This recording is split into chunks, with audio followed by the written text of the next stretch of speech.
Go ahead. The first question being, based on your profession, which is much into luxury retail and very glamorous to the world. So, retail background, would you say that there are main factors that brands have taken into consideration for accommodating consumer preferences and experiences during this pandemic? See, the retail, if you ask me, the simplified version of retail is nothing. It's one of the oldest form of any business. As from the earlier people used to buy goods in terms of barter. They used to give a particular item and get the. I'm talking about, say, 300 4 years 100 years back, as soon as the humankind was formed. So that retail was always a part of the business. It's one of the oldest sector in the economy. Now, retail, another name, if you ask me, is nothing but experience. It's why people come to a shop, because they want an experience in your, whether you are as a retailer or if you are a branded shop, as a brand experience they want to give it to impart to their customer. For example, if I have to say a luxury brand like Cartier, writing instruments as well as watches. So why do you go to a Cartier showroom? You can buy Cartier from any other shop as well, multi-brand stores. You go to Cartier showroom because the way they treat you, the way they make you feel like a VVIP, the way they don't actually, in luxury brand, they don't sell. They educate you why Cartier is better than Mont Blanc, or why Cartier is better than any other writing instrument. So, by the way, Cartier and Mont Blanc are manufactured in the same factory, but Cartier is at least 3 times more expensive than Mont Blanc. So that's how the experiential retail has evolved over a period of time. When you talk about customer preferences, the brands, not only brands, I would say the retailers ensure that they take their customer preferences in mind in order to curate the experiences accordingly. For example, uh, uh, nowadays is a time of hyper personalization. Earlier, what used to happen, you go to a particular store, a luxury store, say Galerius Lafayette or Debenhams, or say Bloomingdale's, for example, a luxury departmental store. You buy an item, you give your date of birth, you give your telephone number, and you start engaging with the brand in terms of SMS messages, emailer starts coming to you. That is called as personalization. Now the retail has moved into an era of hyper personalization. What does hyper personalization means? Sanskruti has bought or is wearing a purple top which is bought from Bloomingdale's, and with that she has accessorized with a lovely diamond earring. Now, this is your purchase history with Bloomingdale's. Now, that store in hyper personalization tools, using hyper personalization tools, will start targeting Sanskruti not only where she goes. You will start, they will start tracking you on your Facebook. What sites, what friends do you go? You chat with. They will start posting and showing the advertisements on your Insta page, which we call as retargeting in digital terms. But more importantly, they will start engaging with you by suggesting Sanskruti, this particular look which you had bought last time. Now the new season has come, which is summer. I believe the summer colors are more vibrant and more dramatic. I believe this look you should try out. Since you have bought from us in the past, here is a 25% discount, which is exclusive for you. And in addition to the discount, I am giving you a bag or a clutch which has your name engraved on it. So it is further personalized. How do you find it? Will you go to shop to Bloomingdale's or not? Yeah, with the I'm waiting for 25% your, off, yes. and with the customized clutch with the, so they, what they are or the brands going forward in hyper personalization is they are looking at your preferences, your taste, where you go, whether you go to Novo Cinemas or do you go and watch movies at Vox Cinemas, they are following you or everywhere. Thanks to retargeting tools which has been implemented in Facebook, which has been now on Insta. What has been your posting, what kind of content are you posting online? So everything is, touchwood, is been digitally tracked, and that is added to hyper personalization tools which will suggest what you should wear or what looks will look good on you. So that's where the marketing or retail is now going forward.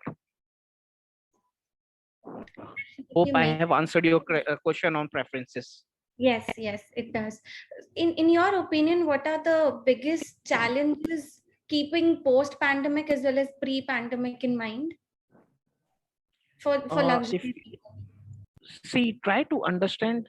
Uh, say if I remove pandemic completely and I take you back in 2008, okay, when we had a economic downturn, we had a Lehman Brothers collapse, so which brought the global recession throughout, and that time the only industry which stood resilient was luxury sector.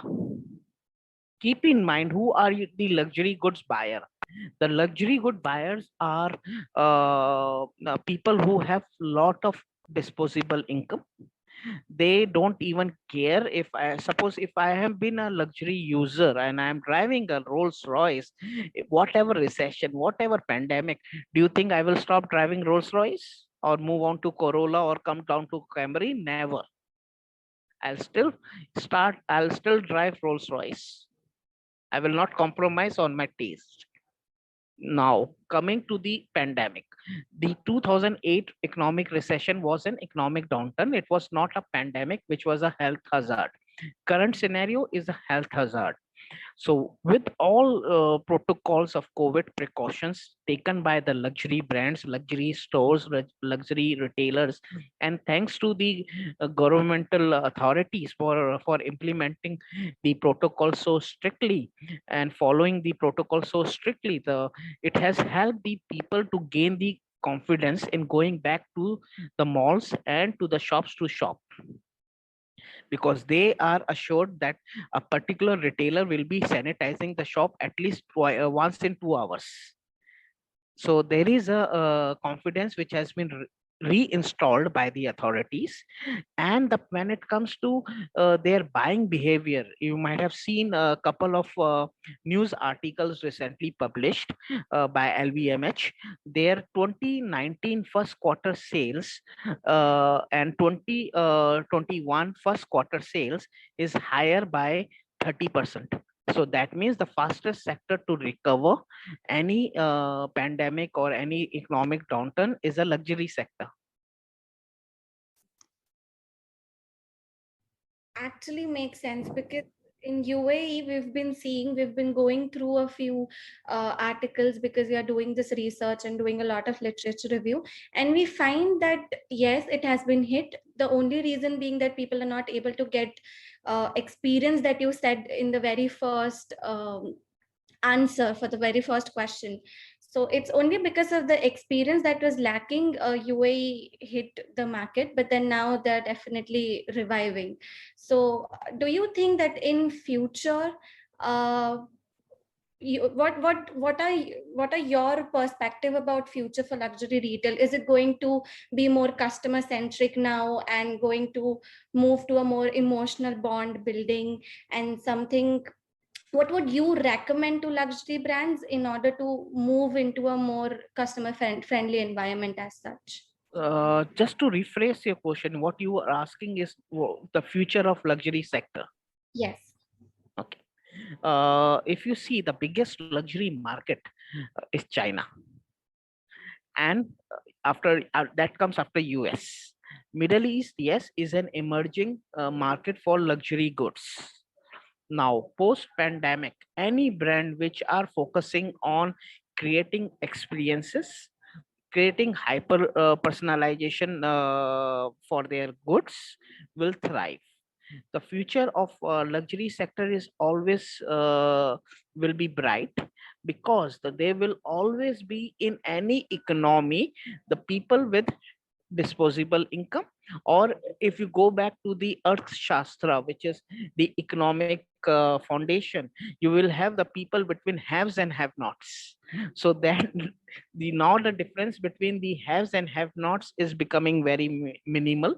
So the people, and also, and any as you say, the pandemic came, and there is always an opportunity in any sort of adversity. So what had happened in luxury sector, there is a new trend which is called pre-loved fashion goods or pre-loved luxury goods, which has come up. So there are brands, so what they do, they buy second hand luxury goods from the seller, and then they sell it at a discounted price, whereas the one who originally owned a particular luxury good gets the money back. So he builds a trust. Yes, my luxury good is an investment, and it sold well, and he buys the new version or a new model of that particular thing. For example, Rolex. If I am having a Rolex and there is a new model which is come into the market, and so what I'll do, I'll go to this platform, sell my luxury good to to the new people who aspire to own a Rolex, for a new people who have found a new money or have found a new disposable income at their end. For they doesn't mind wearing the latest model of Rolex. They want to only wear Rolex to show off or whatever, to satisfy their aspiration. So there is a new sector emerging called pre-loved goods. So so luxury good has found themselves into a new business market, into a new business segment, which is called pre-loved luxury goods, pre-loved watches, pre-loved designer clothes, even pre-loved cars. So it's a huge market which is coming up. There is an Oh, example which you should guys should look into it. It's called luxury closet. Or if you can just, after this thing, if you can just put on your email IDs. I had written an article on my blog for a particular magazine, which was for luxury resale or pre-loved goods. So I will share with you all. It will be it will give you further insight. this is like mind blowing, completely opening a new perspective for us to see luxury goods. And Yes. also very thoughtful on mentioning China, because that's like completely new market for luxury. You see teen girls owning Louis Vuitton and on streets. So that's different as well. So I would now take please Suwaiba take over for the next few questions. Okay, thank you. So next question is, what would you say has been a determining factor for all brands you have worked with regarding the consumer experience? Like something all the brands should take into considerations regarding any change in the product or consumers. My Okay. Just to reconfirm, or rather reiterate, Sweba, when it comes, since you are asking me the brands which I have handled myself, the custom, see, the most priority thing or the most foremost thing that we have to look into is something called customer service. Ensure the customer who comes inside the store, in Urdu or in Hindi, we call it Atiti Devo Bhava. Correct. So customer, for so that we have to instill that particular jargon, that the customer is equivalent to a god, and we have to serve him to the best satisfaction as possible, to the best capabilities that we have, in order to satisfy him. So in luxury you don't sell. So you have to, whatever the queries, you have to answer the queries like a consultant. So it's like exactly, if you ask me the difference between a conventional salesman and a luxury salesman never sells. Luxury salesman does a consultative selling. What that means is, he plays the role of someone like your general physician. You go to a doctor doesn't come and say, please, Sueba, come and now you have to get it operated. No, He first diagnose your issues. What are you facing? What are your pain points? And then he suggests you the treatment. This is 1, 2, 3 medicine which I am giving you, and that's how the same consultative approach is followed by a luxury salesman.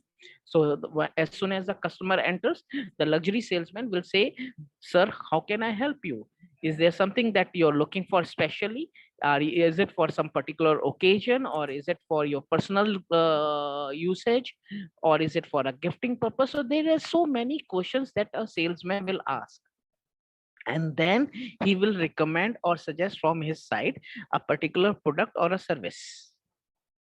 So that is the difference. So when it comes to a luxury selling, or in my career, we launched something called the world's most expensive perfume in my previous assignment with the Spirit of Dubai perfumes. There we laid a huge importance on customer service. For us, we used to ensure and that my salesman used to tell a story. Storytelling is the best form of narration, any narrative, and the people recall that. The brand, the Spirit of Dubai, stand for 7 elements which help become Dubai become a global destination. So like Dubai is famous for its towers, it's the skyscraper. So we had a perfume for called Abraj. So we had taken the elements from the city of Dubai, and it was our tribute to the city of Dubai. So this type of a storytelling approach we had to tell and narrate and train our sales team to tell to the customer. And believe me, whenever the salesman was telling the story, it was always resulting in a sale. So the conversion ratio was very high the moment you start telling the story. Story has more emotional or emotive response than more rationalized response. So selling an emotional product by the triggering the emotional aspect of the brand through a storytelling method is the best way of selling an item. So that's what we did it. When it comes to another category which I handle called fast fashion, Forever 21, there it was a different kind of a selling. We were selling a fashion garment which was tomorrow's trend at pocket friendly prices. So what was going to come tomorrow on a fashion ramp, we used to produce those kind of a trends in a very pocket friendly prices. And there are positioning or our selling USP that time in Forever 21 was there was a limited number of styles per trend, or a limited number of SKU per trend. For example, the pink or a purple top which you are wearing, there will be only 20 tops such shade. Either you buy, either you are one of the top 20s to buy it, or there is no 21st item. So we used to create a urgency feel, something like a hot bakery. Either you buy the bread which is currently out of the oven now, or you miss the bread. So you create a sense of urgency for a young girl to immediately buy the garment which or she likes it, because there is no guarantee that she will get it tomorrow if she comes.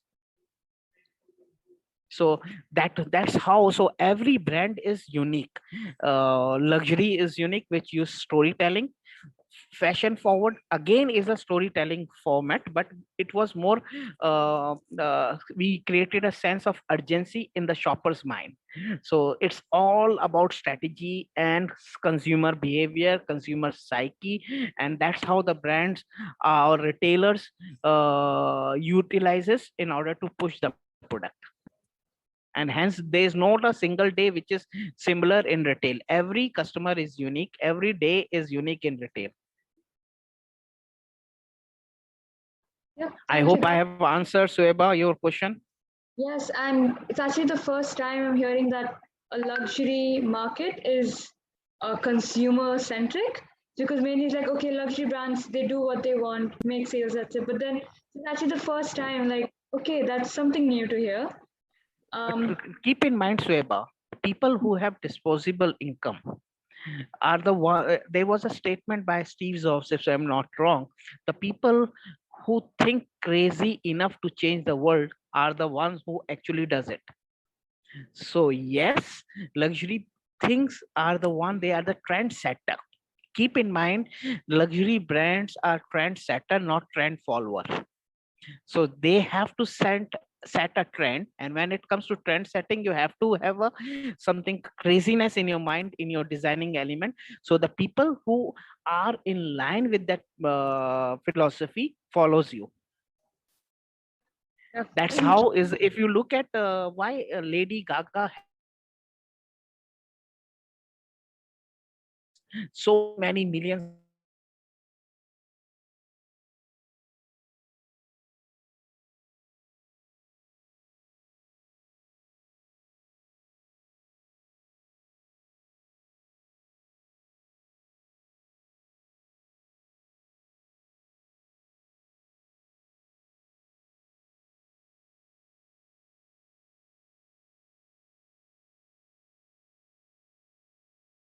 Bring me to my next question. hmm, Do you see online shopping as a long-term solution in UAE because of the pandemic, or do you actually think that brands would eventually draw back customers to physical stores? Because majority of consumers prefer to shop in the store, try on outfits and all of that. So, what do you think about this whole situation? can I answer it by asking a cross question? I'll take you back, not very long, just 10 to 15 years back, when there was a discussion on 24 hours news programming, news TV channels versus newspaper. People were saying now the news is available 24 hours on TV. Who will read newspaper? Do you read newspaper? No? Yes or no? No. I mean, when I said read newspaper means it can be on a medium like mobile phone. Do you read news, or do you just consume news through tweets? Oh Online yeah, with then if it's through media, then yeah. But for physical newspapers, I don't think anyone uses. Exactly. So what happens is the medium has changed. So but today the newspaper are also surviving. 24 hours news channel also doing good business, correct?